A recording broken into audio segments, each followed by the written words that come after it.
berbasis ajaran agama kita masing-masing, yang kita di dalam berbangsa bernegara itu minimal mempunyai 3 ukhuwah. Ukhuwah Islamiyah itu harus dipegang, yaitu persaudaraan antar seumat.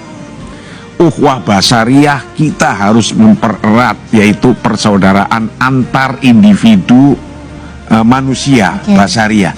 Tapi ini harus ditingkatkan dari 2 ini, harus ada ukhuwah watoniyah, yaitu persaudaraan sebangsa setanah air.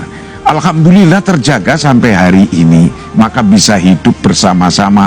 Jangan sampai hanya karena politik 5 tahunan sekali, kemudian ini ukhuwah ini bisa pecah, berubah.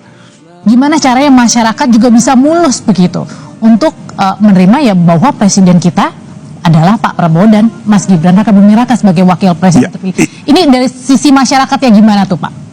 Kita orang yang beragama, ajaran agama kita sudah menjelaskan dengan gamblang sekali tadi.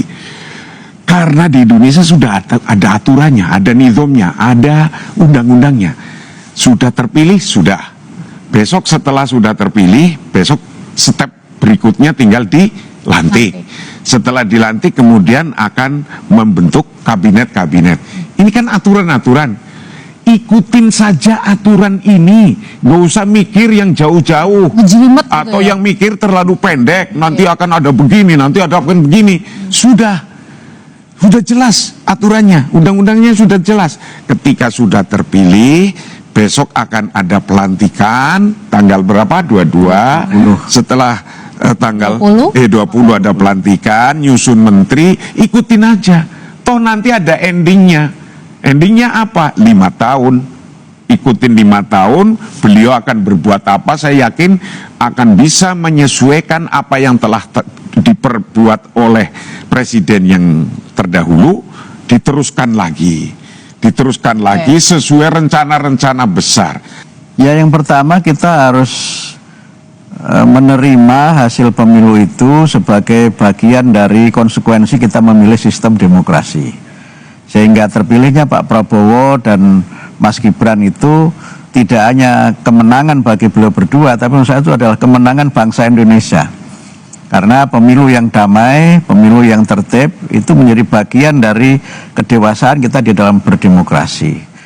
Kemudian yang kedua, mari kita memberi kesempatan kepada beliau berdua untuk memimpin penyelenggaraan negara.